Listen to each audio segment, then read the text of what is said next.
नमस्कार विद्यार्थियों, विद्या बाल भारती ऐप में आपका स्वागत है। बायोलॉजी कक्षा 12 का लेसन नंबर 3 का मानव में जनन पार्ट 7 का टॉपिक है शिशन। नरजनन तंत्र के अंतर्गत हम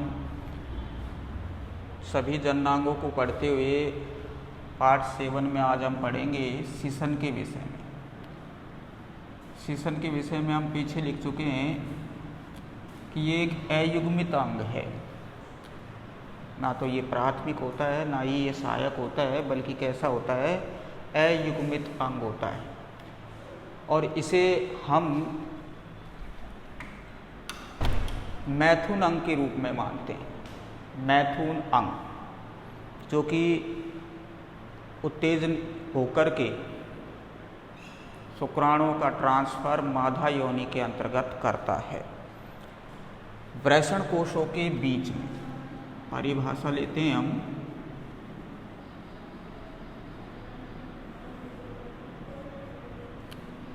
वृषण कोशों के बीच में,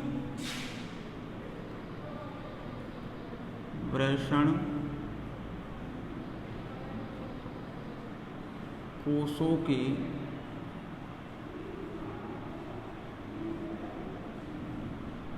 बीच में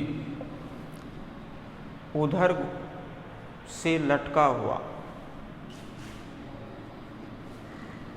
उधर से लटका हुआ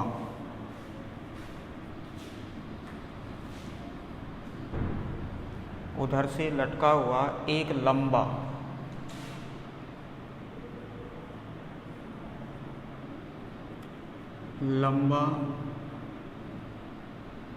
बेलनाकार,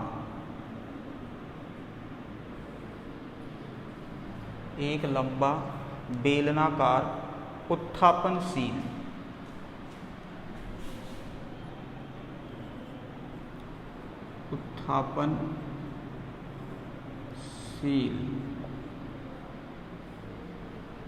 लंबा बेलनाकार उत्थापनशील या अत्यधिक संवहनी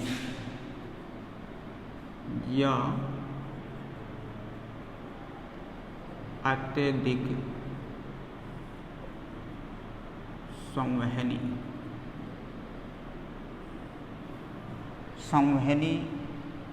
मैथुनांग कहते हैं। मैथुनांग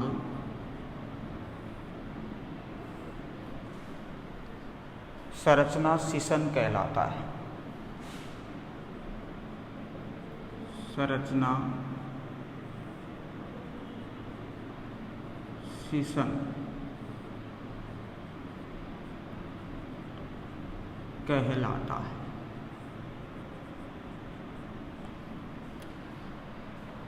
तो विद्यार्थियों, शिशन क्या होता है? वृषण कोशों के बीच में उधर से लटका हुआ एक लंबा बेलनाकार उत्थापनशील या अत्यधिक संवहनी मैथुनांग संरचना शिशन कहलाता है। यानी कि हमने वृषण कोशों की स्थिति को देखा था इस तरीके से। ये वृषण कोश जो होते हैं वो इस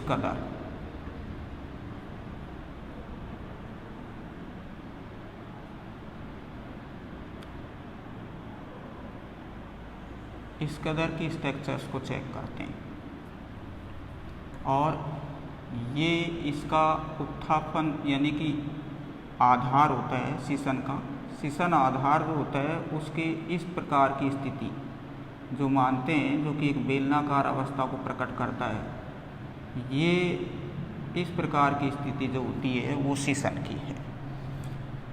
इसके साथ यहाँ ये जो अवस्था होती है ये उदर गुहा के अंतर्गत की होती है, इस प्रकार की। तो इसे हम शिशन के नाम से जानते हैं। ये अवस्था ये शिशन कहलाती है। कहने का अर्थ है कि इसका ये पोर्शन जो होता है वो इस तरीके से वृषणों के अंतर्गत, वृषण कोशों में, ये वृषण का अर्धभाग वृषण कोश इधर भी ये वृषण कोश का ही पार्ट होता है, वृषण कोश। ये वृषण विभाजन पट, वृषण विभाजन पट,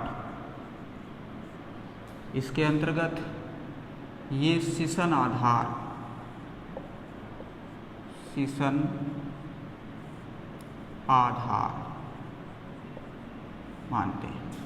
दूसरी बात है कि इसके अंतर्गत जो ये होता है इसे मूत्रो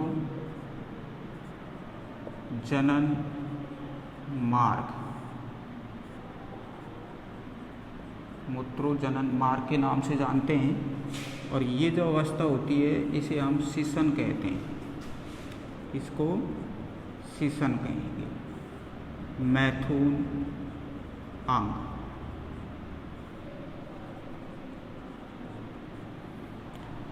यहाँ पर एक छिद्र पाया जाता है जिसे मूत्रोजनन छिद्र के नाम से जानते हैं, मूत्रोजनन छिद्र। तो ये लंबा बेलनाकार और उत्थापनशील जो अंग होता है या मैथुन अंग जो संरचना होती है उसको हम शिशन कहते हैं। तो कहने का अर्थ है कि ये वृषण कोशों के बीच में उधर से लटका हुआ, ये उधर से शिशन आधार जुड़ता है, उसके पश्चात का जो संरचना बेलनाकार है वो शिशन कहलाती है। इसका मुख्य कार्य है वीर्य सेचन करना, यानी अर्थात शिशन जो होता है, शिशन मैथुन अंग है, इसका जो कार्य है वो है वीर्य सेचन करने में मदद करता है, मदद करता है। यानी कि जब ये उत्तेजित हो जाता है तो लंबा और कड़ा होकर के मादा योनि में प्रविष्ट होता है और मैथुन अंग की भांति कार्य करके वीर्य को मादा योनि के अंतर्गत ट्रांसफर करने में मदद करता है, जिसे हम वीर्य सेचन कहते हैं। अर्थात शुक्राणुओं का स्थानांतरण करने में मदद करेगा, और शुक्राणु का स्थानांतरण करने के लिए मैथुन प्रक्रिया होगी, इसलिए इसको मैथुन अंग कहेंगे। तो वो प्रक्रिया वीर्य सेचन कहलाएगी जो मादा योनि के अंतर्गत शुक्राणुओं को स्थानांतरित करेगा। नेक्स्ट बात आ जाती है कि शिशन के भाग, शिशन के भाग, शिशन के जो भाग होते हैं उनमें सबसे फर्स्ट है शिशन मूल, जो शिशन को आधार के साथ संलग्न रखती है, शिशन मूल।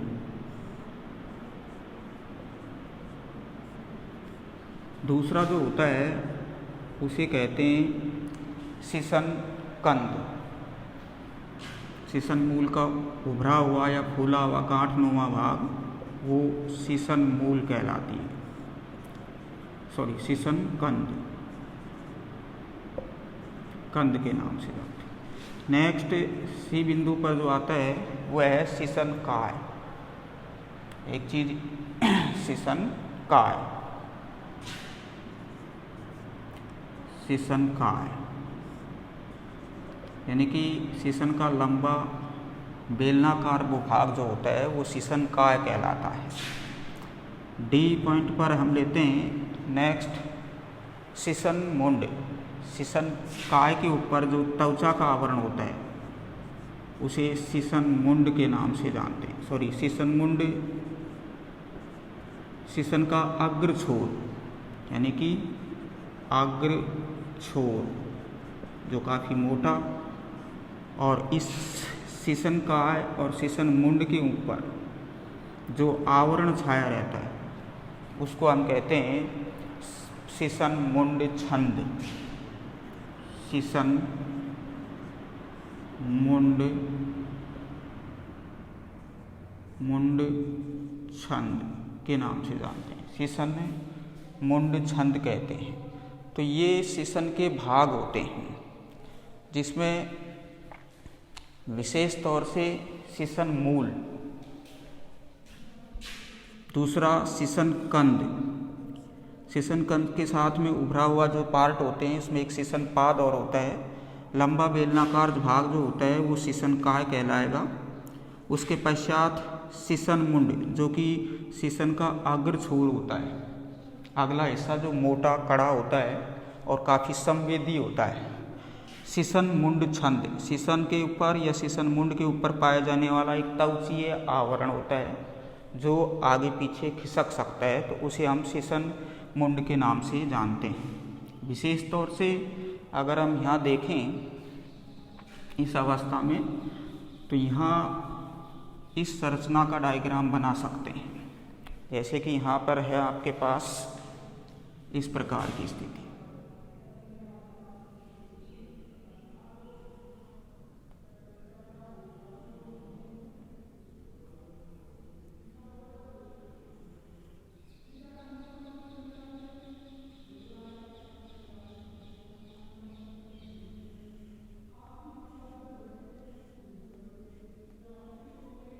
ये अवस्था शीशन की होती है।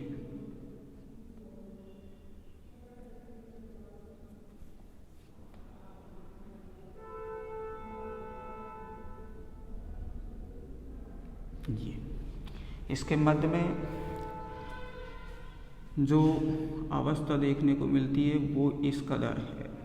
इसे अधरवर्ती, 3 डोरियां होती हैं इसके अंतर्गत, तो ये अधरवर्ती है। यहाँ हम मूत्र जनन नलिका की बात नहीं कर रहे हैं। ये अवस्था एक। दूसरी कंडीशंस में है कि एक होती है पृष्ठवर्ती, जो इसके पीछे की ओर पाई जाती है, वो इस कदर होगी, पीछे की ओर वो तीसरी डोरी होती है जो पृष्ठ के अंतर्गत मिलती है, इस प्रकार की।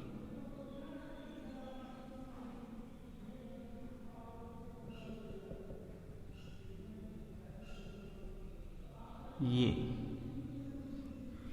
नेक्स्ट कड़ी में अगर हम देखें तो यहाँ ये जो पार्ट होता है, ये वाला, इसके साथ में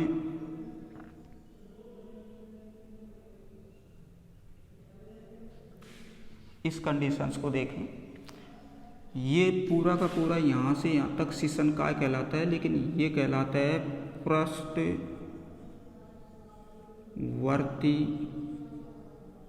डोरी। और ये जो होता है इसे बोलते हैं अधरवर्ती डोरी, अधरवर्ती डोरी। इसके ऊपर जो त्वचीय आवरण पाया जाता है उसको शीशन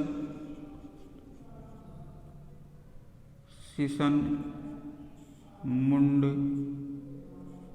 छंद के नाम से जानते हैं। ये यहाँ शीशन मूल है, शीशन मूल बोलते हैं। इसके पश्चात ये जो होते हैं इनको हम शीशन काय कहेंगे, शीशन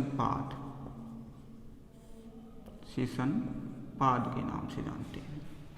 नेक्स्ट, इसका ये जो भारी मोटा पार्ट है, ये वाला, ये हिस्सा जो होता है इसे शीशन कंद कहते हैं, शीशन कंद के नाम से जानते हैं। ये शीशन कंद कहलाता है। इसका अग्रा छोर जो होता है, जो इस अवस्था में यहाँ ये जो पाया जाता है, इसे शीशन मुंड कहेंगे, शीशन मुंड के नाम से जानते हैं। जिसके ऊपर त्वचीय आवरण शीशन मुंड छंद चढ़ा रहता है, जिसको आगे पीछे किया जा सकता है। तो इस तरीके से शीशन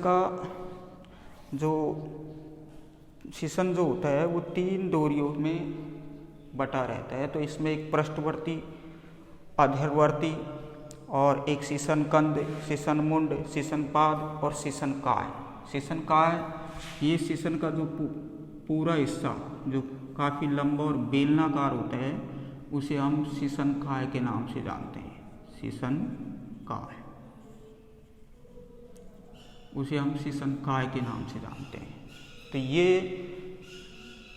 वृषण कोशों के बीच में एक लटकी हुई बेलनाकार लंबी संरचना होती है, जिसके अंतर्गत पृष्ठवर्ती डोरी, अधरवर्ती डोरी यानी कि मुख्यतः 3 डोरियां रखता है। और इसके जो मुख्य पार्ट हैं उसमें सबसे फर्स्ट शीशन मूल आ जाती है। इसका उभरा हुआ जो पार्ट होता है उसे शीशन कंद कहते हैं। उसके बाद शीशन मूलों के साथ संलग्न रहता है तो वो शीशन पाद हो जाएगा। उसके बाद का जो लंबा बेलनाकार भाग है उसे शीशन काय के नाम से जानेंगे। क्या कहेंगे? शीशन काय। दूसरी बात है शीशन का जो अग्र छोर होता है, अगला हिस्सा जो काफ़ी मोटा और संवेदनशील रहता है उसे हम शीशन मुंड कहेंगे। शीशन मुंड के शीर्षस्थ पार्ट से मूत्र जनन छिद्र खुलता है, मूत्र जनन छिद्र। और शीशन मुंड या शीशन काय के ऊपर जो त्वची आवरण है उसे हम शीशन मुंड छंद कहेंगे। लेकिन ये शीशन मुंड छंद सिर्फ शीशन मुंड से ही हटाया जा सकता है, शीशन मुंड छंद से ही हटाया जा सकता है। अब देखना यह है कि शीशन मूल क्या होती है।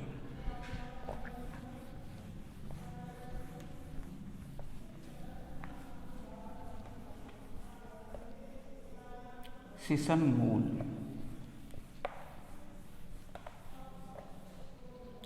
विशेषतः फर्स्ट नंबर पर पहला जो इसका पार्ट है उसको हम देखें। शीशन मूल,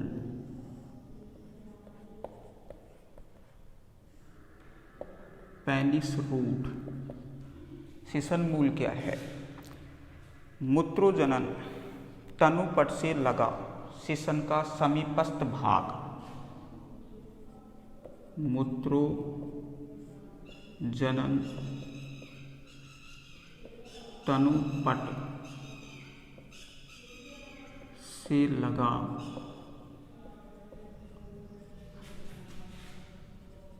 शीशन का समीपस्थ भाग, समीपस्थ भाग उसे हम क्या कहेंगे? शीशन मूल कहलाता है। शीशन मूल कहलाता है। यानी कि ये जो पार्ट हैं ये मूत्रोजनन तनुपट के साथ जुड़े हुए हैं, तो इनको हम शीशन मूल के नाम से जानते हैं, अर्थात ये शीशन मूल होती है। दूसरा शीशन मूल जो होता है वो शीशन कंद, यानी कि इसका ये पार्ट जो उभरा हुआ होगा उसे हम शीशन कंद कहेंगे। शीशन कंद। शीशन कंद क्या है? शीशन मूल का समीपस्थ भाग, फूला हुआ मोटा भाग। शीशन मूल का समीपस्थ भाग, फूला हुआ मोटा, जो काफ़ी फूला हुआ होता है समीपस्थ भाग और काफ़ी मोटा होता है। एक गांठनुमा, एक गांठ नुमा, इस पार्ट की कहें तो ये कि गांठ नुमा पार्ट है, गांठ नुमा होता है जिसे शीशन कंद कहते हैं। होता है उसे शीशन कंद कहते हैं। उसको हम क्या कहेंगे? शीशन कंद। तो जो शीशन मूल है इसका जो समीपस्थ भाग है वो काफ़ी फूला हुआ या मोटा होता है और एक गांठनुमा संरचना को बनाता है, वो कहलाता है शीशन कंद कहते हैं उसको। नेक्स्ट है शीशन काय। शीशन का प्रमुख लंबा बेलनाकार भाग, जो कि आप देख रहे हैं कि ये पार्ट यहाँ से स्टार्ट होता है और यहाँ तक ये लंबा बेलनाकार भाग है, इसको शीशन काय के नाम से जानेंगे। तीसरी कंडीशंस में हम लेते हैं शीशन काय।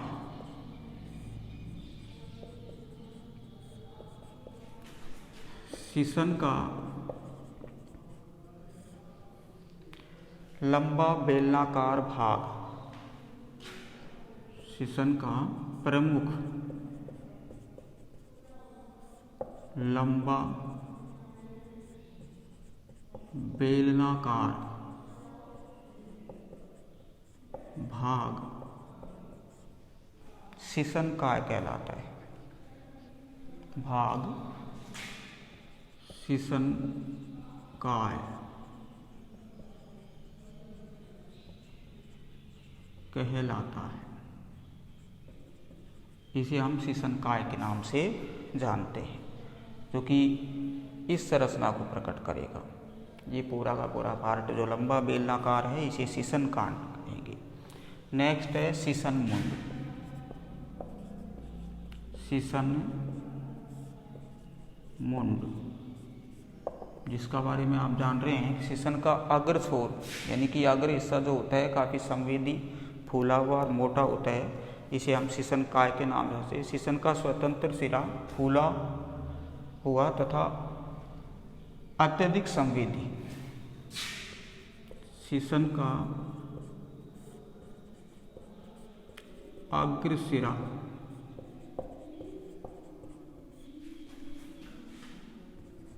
फूला हुआ व अत्यधिक संवेदी।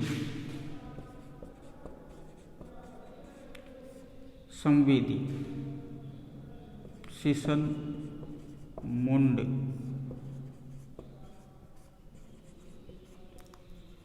कहलाता है। शीशन मुंड कहलाता है, यानी कि शीशन का जो ये पार्ट है, ये अगला जो हिस्सा होता है, ये काफ़ी मोटा, फूला हुआ और संवेदी होता है, इसे हम शीशन मुंड कहेंगे। उत्तेजित अवस्था में शीशन मुंड छंद इससे ऊपर की ओर खिंच जाता है, तो शीशन मुंड जो होता है खुल जाता है, खुला हो जाता है। तो शीशन मुंड जो होता है स्वतंत्र है, अर्थात शीशन का अग्र सिरा एक स्वतंत्र होता है। ऐसा होता है स्वतंत्र सिरा, जो कि अग्र छोर है। ये स्वतंत्र सिरा फूला हुआ और अत्यधिक संवेदी होता है, इसे ही हम शीशन मुंड के नाम से जानते हैं। नेक्स्ट है, इस पर एक त्वचीय आवरण पाया जाता है और वो त्वचीय आवरण जो होता है उसे हम शीशन मुंड छंद के नाम से जानते हैं। शीशन का भाग एक त्वचा के आवरण से ढका रहता है।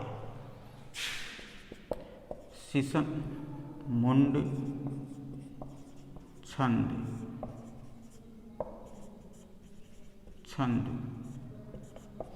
शीशन का भाग एक त्वचा के आवरण से ढका रहता है। एक त्वचा के आवरण से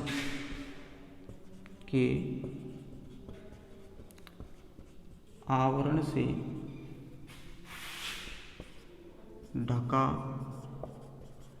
रहता है, उसे शीशन मुंड छंद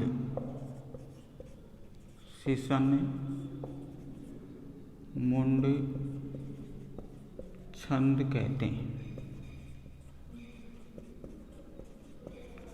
उसे हम क्या कहेंगे, शीशन मुंड छंद के नाम से जानते हैं। तो बच्चों, ये शीशन मूल के कुछ पार्ट थे जिन्हें हम शीशन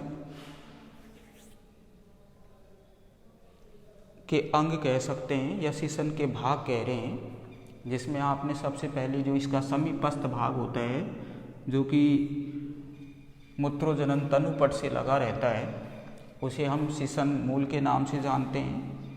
उसके पश्चात शीशन कंद जो कि एक फूला मोटा पार्ट है, ये शीशन समीपस्थ भाग है शीशन मूल का ही।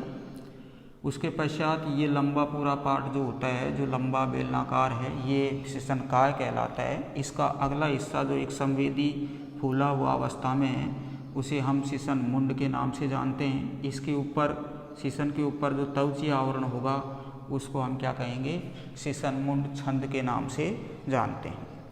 अब बात ये आती है कि जब मैथुन होता है तो कुछ नोट में हम देखेंगे, मैथुन क्रिया के दौरान शीशन मुंड जो होता है उसे शीशन मुंड छंद ये खिंचकर ऊपर की ओर हो जाता है, अर्थात ये हट जाता है शीशन से।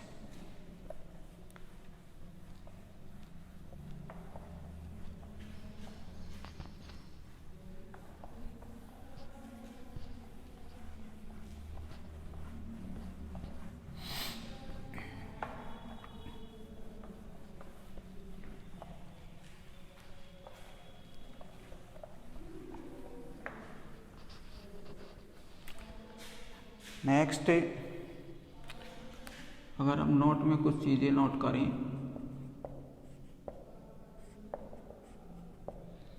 जिसमें सबसे फर्स्ट है शीशन मैथुन के समय शीशन मुंड पर से, मैथुन प्रक्रिया के दौरान जब शीशन उत्तेजित अवस्था में होता है, मैथुन के समय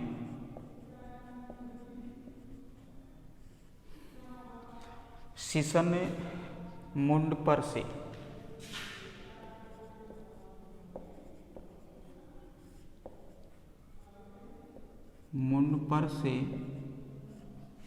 शीशन मुंड छंद,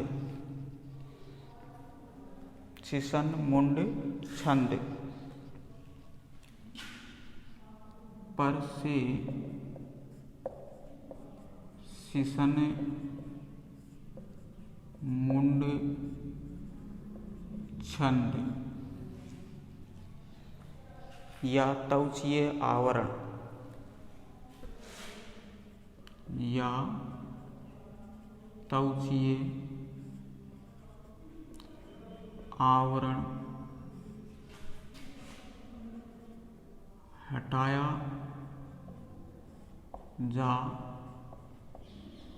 सकता है,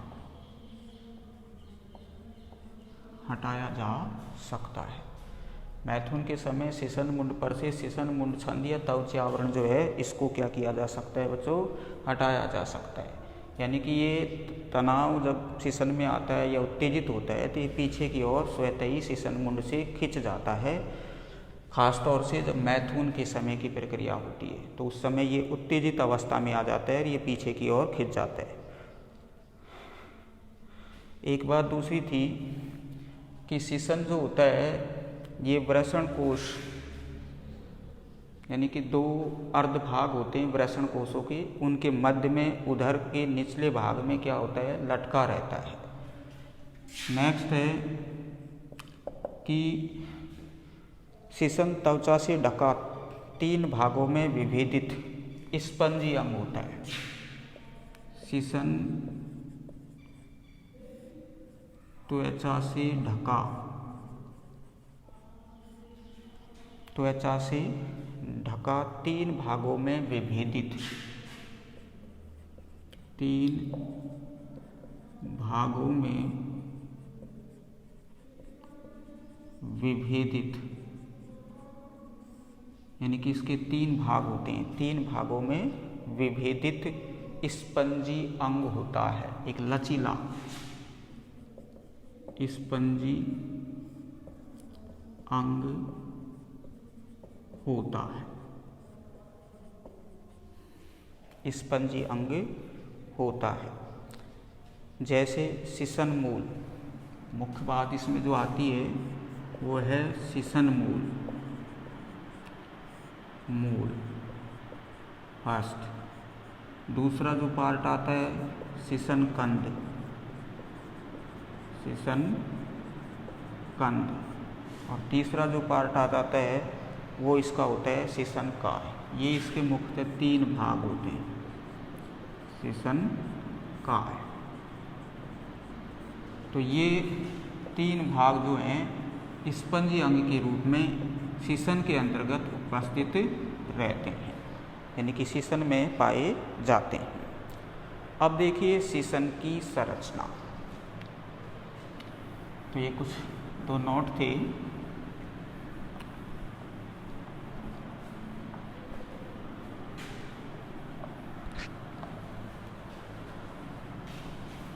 शीशन की संरचना।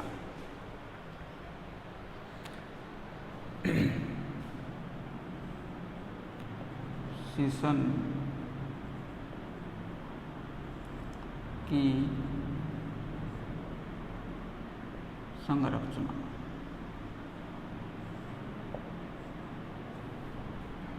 शीशन की संरचना में हम देखते हैं कि ये महीन उदर भित्ति से ढका रहता है। दूसरी बात है शीशन का शीशनकाय तंतु में पेशीय संयोजी ऊतकों की 3 स्पंजी अनुलंब डोरियों का बना होता है। तो इनको हम नंबर 1 शीशन महीन उदर भित्ति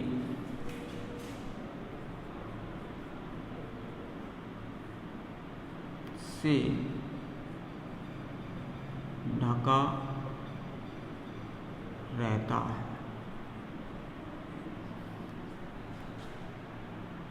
उदर भित्ति से ढका रहता है। दूसरी कंडीशन है कि शीशनकाय और शीशन मूल जो होते हैं तंतु में एवं पेशीय संयोजी ऊतकों की, शीशन मूल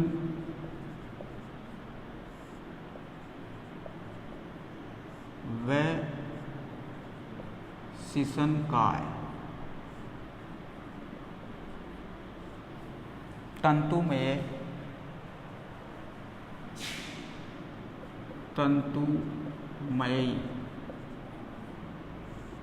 पेशीय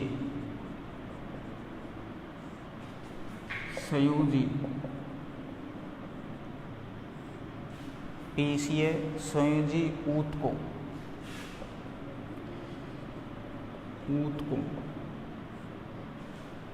से बनी या ऊतकों की 3 स्पंजी अनुलंब डोरियों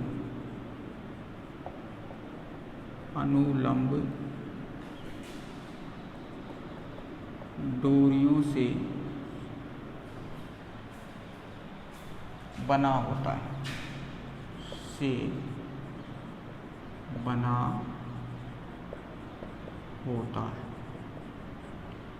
यानी कि शीशन मूल और शीशनकाय जो होता है वो तंतुमयी पेशीय संयोजी ऊतकों की 3 अनुलंब डोरियां, जिनको आपने संरचना में देखा था पृष्ठवर्ती और अधरवर्ती, इनके द्वारा निर्मित होता है शीशन, अर्थात इनसे मिलकर बनता है शीशन।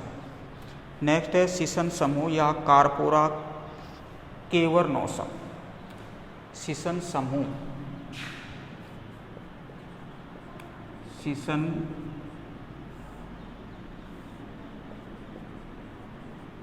समूह या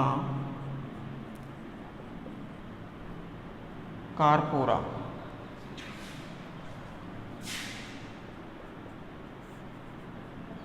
केवर्नोसा।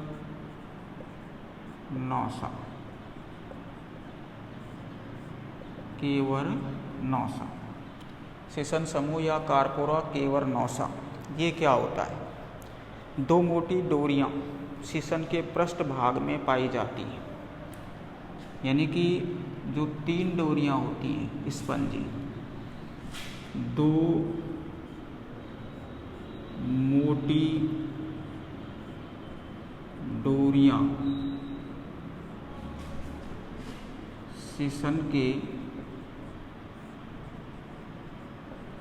पृष्ठभाग में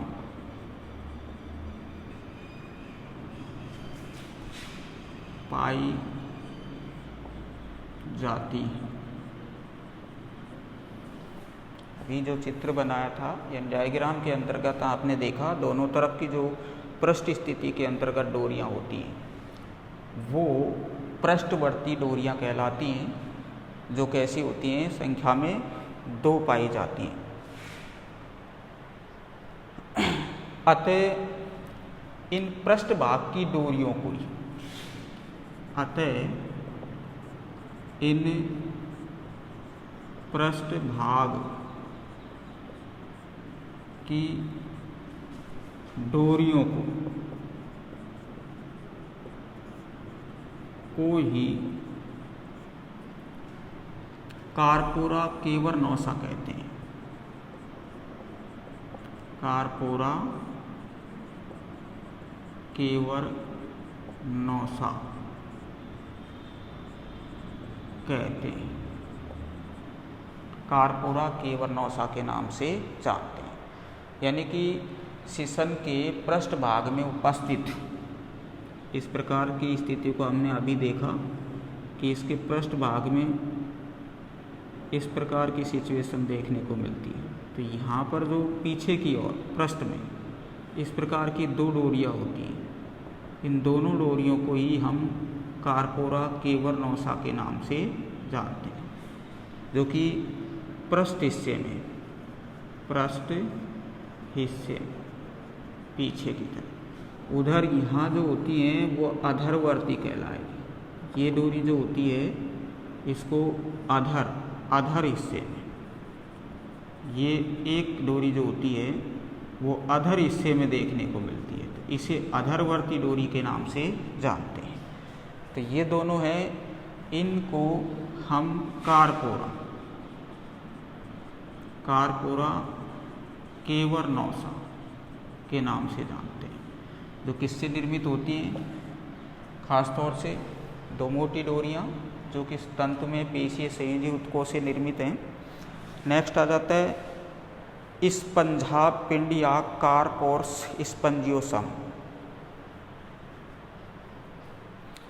स्पंजियोसम यानी कि ये जो होता है ये शीशन के चारों ओर अधरवर्ती क्षेत्र में देखने को मिलता है। तो इस प्रकार की जो सिचुएशन है उसे स्पंजाव पिंड या स्पंजाव पिंड या इसको क्या कहेंगे, कार्पर्स स्पंजियोसोम या कार्पर्स स्पंजियोसोम के नाम से जानते हैं, स्पंजियोसोम के नाम से जानेंगे। तो नेक्स्ट अगली कड़ी के अंतर्गत हम बात करेंगे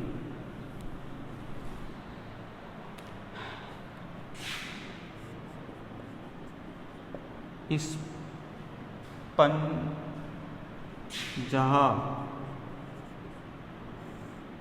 पिंड या कार्पर्स स्पंजियोसोम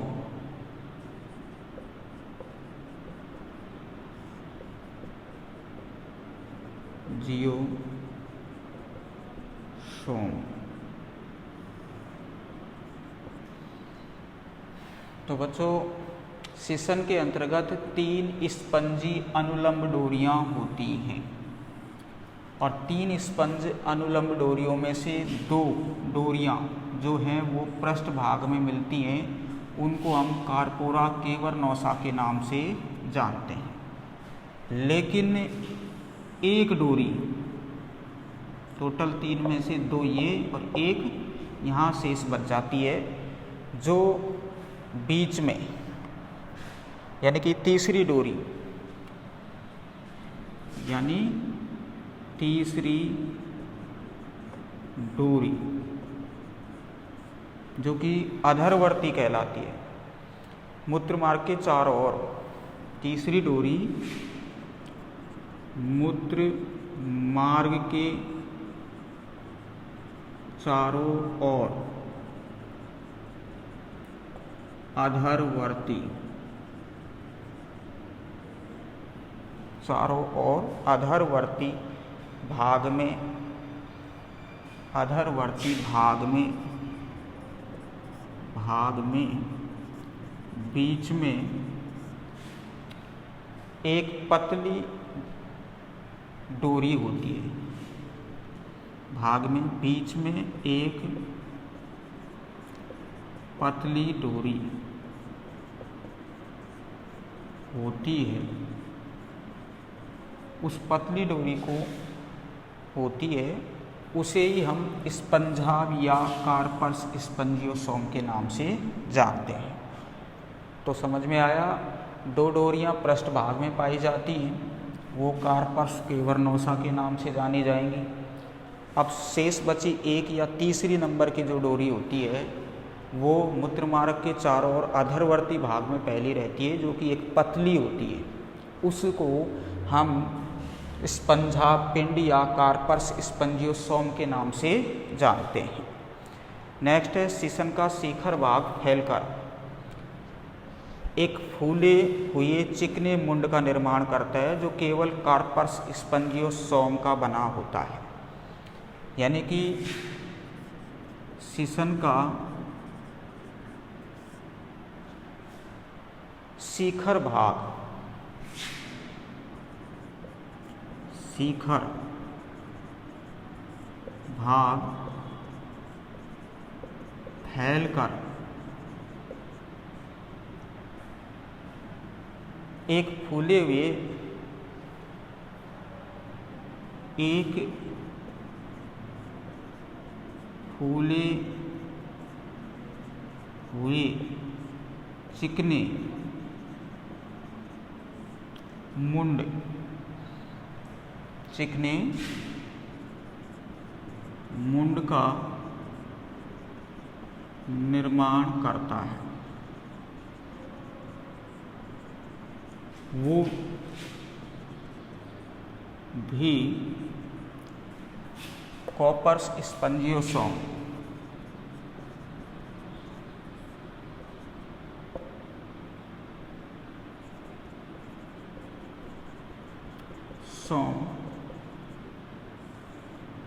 का बना होता है,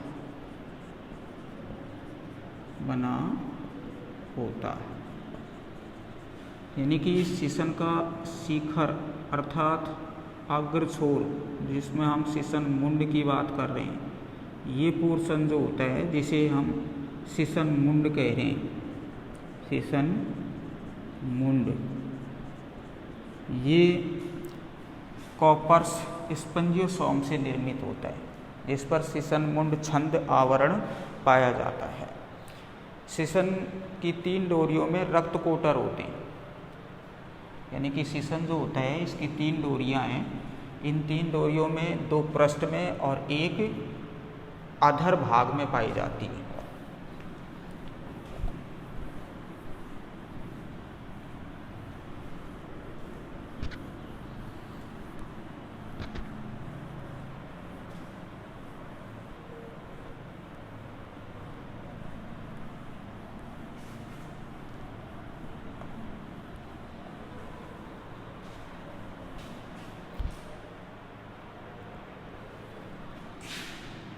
सिसन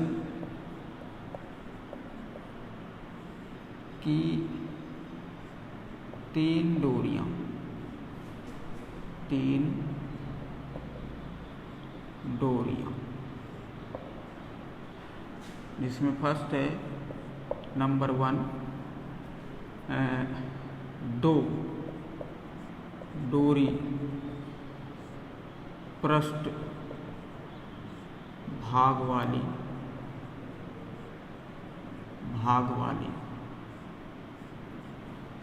उसको क्या कह रहे हैं, 2 पृष्ठ डोरी हैं, उनको बोलते हैं कार्पोरा केवर्नोसा।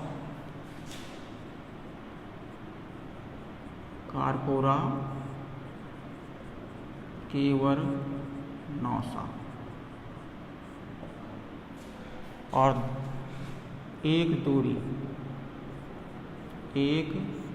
डोरी या तीसरी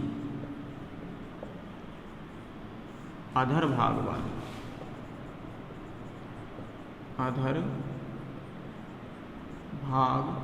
वाली इसको बोलते हैं स्पंजियोसोम।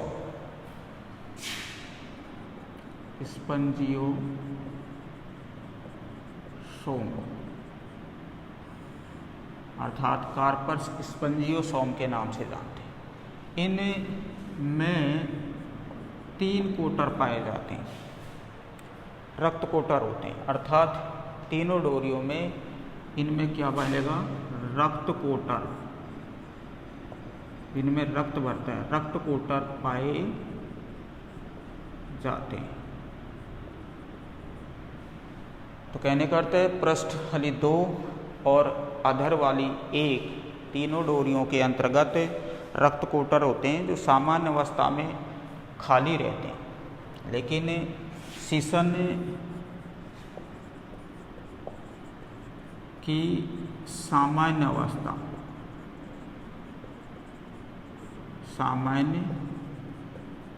अवस्था में रक्त कोटर खाली रहते हैं,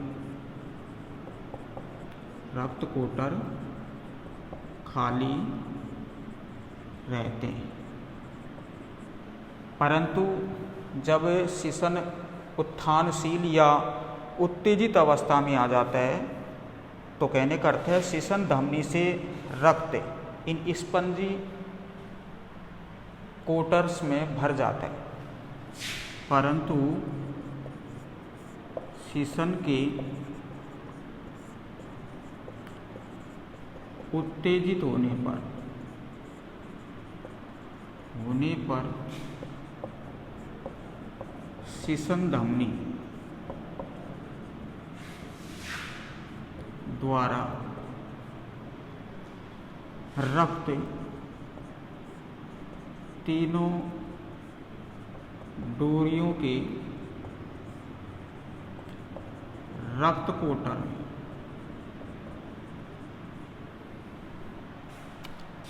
में आकर भर जाता है। रक्त कोटर में आकर क्या हो जाता है, भर जाता है। और ऐसी स्थिति में मुंड वाला भाग नग्न हो जाता है। यानी कहने का अर्थ है कि जब रक्त कोटरों भर जाते हैं रक्त से तो सीसन मुंड